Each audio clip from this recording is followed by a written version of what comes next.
I have been watching One Piece and I really wanted to talk about this moment because I think it's a truly great Luffy moment. So it's back in the Arlong Park arc, which I was rewatching, and this is right after Luffy has just arrived. He arrived late because he had to deal with some stuff back at the Baratier. So he arrives in the most Luffy fashion in style. I mean, this guy abused this poor cow, he was laughing maniacally, but he's arrived, he's run into Zoro. Zoro gets up and he's just like, Luffy, we gotta go quick. Like, Usopp got captured and he's gonna get killed. Which I will say, Zoro is actually pretty forgiving. Now I get it, he doesn't want Usopp to die, but when you consider just like a couple of episodes ago when Zoro arrived and he wanted to go in and attack, Usopp knocked him out, tied him to the boat, saw some fishermen, bailed ship, so Zoro got captured and it was all Usopp's fault. I'm not saying he should wish that he would die, but you know, I also wouldn't blame the guy. But I get it, he's like, okay, we gotta go and save Usopp. But just when he says that, Johnny, one of the bounty hunter friends, shows up and he's just like, Usopp is already dead.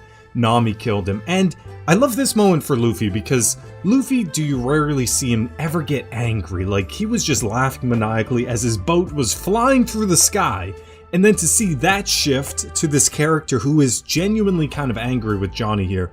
Like, he wants to beat him up, basically. Like, how dare you say that about Nami? Like, she wouldn't do that. She would never do that to one of her friends. And I love the fact that he's defending Nami, and something I always give Luffy credit for is he knows people's characters. It doesn't take him long. Like, sometimes it's just a glance where you can tell, like, okay, this is a good person, or this person's character I'm gonna get along with, and stuff like that. He may not be the brightest guy, but I think he does a pretty smart thing here, because Nami shows up and she's trying to act coldly, but this is what I really love about what Luffy does here, because Nami, you know, she's saying all these hurtful things, like, I was just using you, I was just trying to steal from you. So the whole thing is kind of chaotic. Like, what do you do in a situation like this? You're Luffy, you've just arrived, all this information is being thrown at you, so he just pulls like a 1000 IQ move, and he just falls asleep on the ground. And he's just like, you do what you want, but I'm not leaving. And like, he clearly is not leaving without her, and he's basically saying that here. I think that this was one of the better captain moves by Luffy, where he's just like, yeah, you do what you want, but I'm here to get you, I'm not leaving without you. And I like when Luffy shows like these truly great leadership moments.